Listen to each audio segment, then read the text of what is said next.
Good day everyone, God bless you. Welcome to my channel. Today we are looking at something very crucial about the belief system, what people think, and then they try to paint God in that picture and present it to the people, especially the religious people that have no God in their heart. An incident happened in the book of John chapter 9. John chapter 9 verse 1. And as Jesus passed by, he saw a man which was born blind from birth.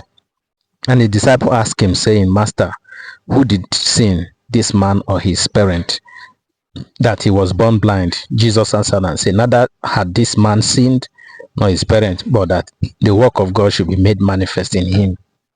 And then he went further to say, I must work the work of him that sent me while it is day. The night cometh when no man shall walk. Everything is evidented in life.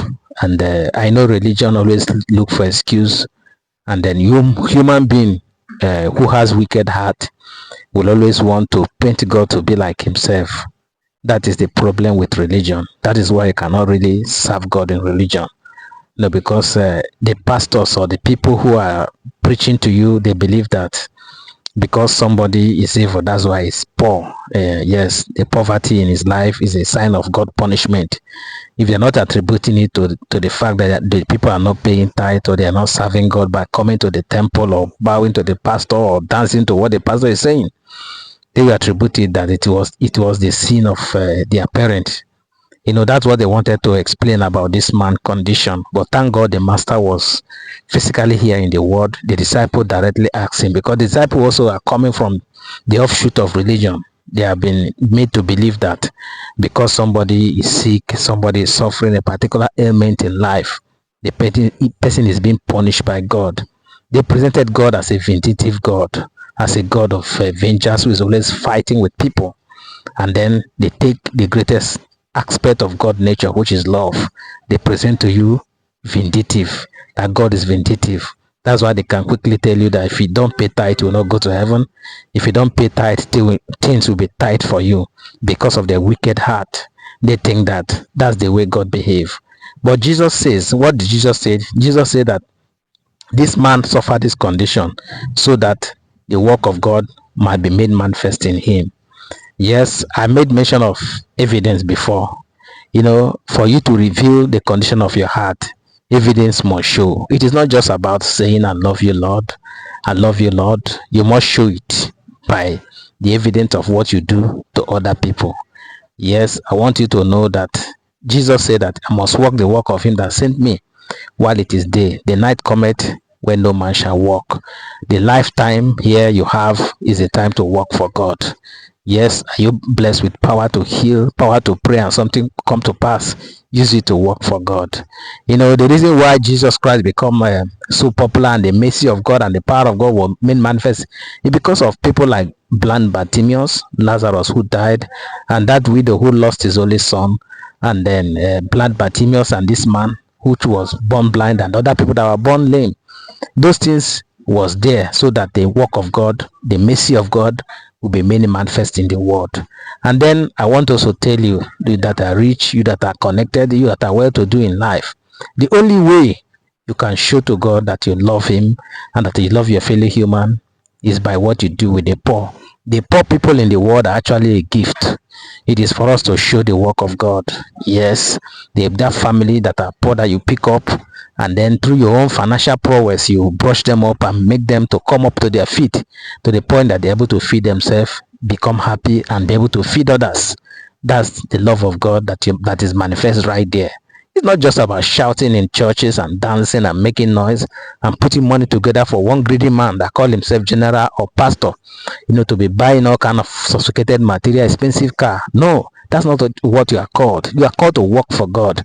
And the only way these things are manifest is those things. So I want you from today henceforth to begin to see every opportunity as an avenue to showcase your love for God through your fellow human being. Remember that man that was that good Samaritan. He shows his love for God by the time he stopped all the activity he was engaging and then decided to help a brother who was beaten down by demons, by devils, and then decided to take him to hospital and pay a token, promising to come and pay everything.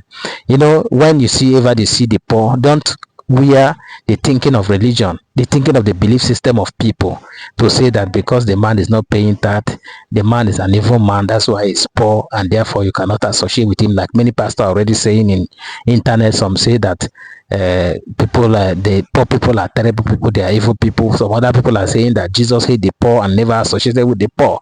All those kind of poisonous and venomous speech should be avoided in Christianity. The poor are gift to the world. So if you are privileged to have riches, to have something that people need, and they have opportunity to give to them, that is your heart playing out. That is the work of God being manifest. Yes, I tell you, Jesus become more popular because of the miracle. But what if everybody was well? What would Jesus would have done? But because some people are sick, he used the opportunity to showcase the work of God, the power of God. So the poor a gift of God to the world. What they do with the poor is what they are going to answer before their maker. If they treat the poor nicely by helping them, by bringing them out of the dungeon of poverty and brushing them up, making them well in life, they have shown the love of God and they will receive into the rest of God. But if they despise the poor and lay excuse around the poor like the religions are doing, they say because he's not paying tithe, that's why God allowed that Okada to break his leg, because he's not paying tithe, that's why his business fold up. And then instead of you to assist, you are laughing, you are trying to gather one excuse or other so that you can be able to showcase your wicked heart. All those things is not Christianity. The Christianity that God expects from us is embedded in character of mercy, character of love, character of kindness, character of being nice to one another, tender-hearted, and then soft-hearted, and doing everything so that God will take the glory. That is what we are called to do. Remember, Jesus said that neither this man sinned nor his parent, but that this man's condition was that the glory of God had made manifest. That poor man that you are pontificating your figure against is not because of his sin. It's not because of his laziness. It's not because he have not obeyed the pastor. No. That poor man is there for you to showcase the love of God, the work of God, to him by picking him up, brushing him, and bringing him back to a place where he can be able to have, stand on his feet and be able to feed himself. That is why he is there. Remember, the poor are not cursed. The poor are not being punished by God. The poor are there as a gift for you that are rich. And whatever you do with them, we either make for you to be accepted in the paradise of God or to be rejected. Remember, it is that serious. God bless you.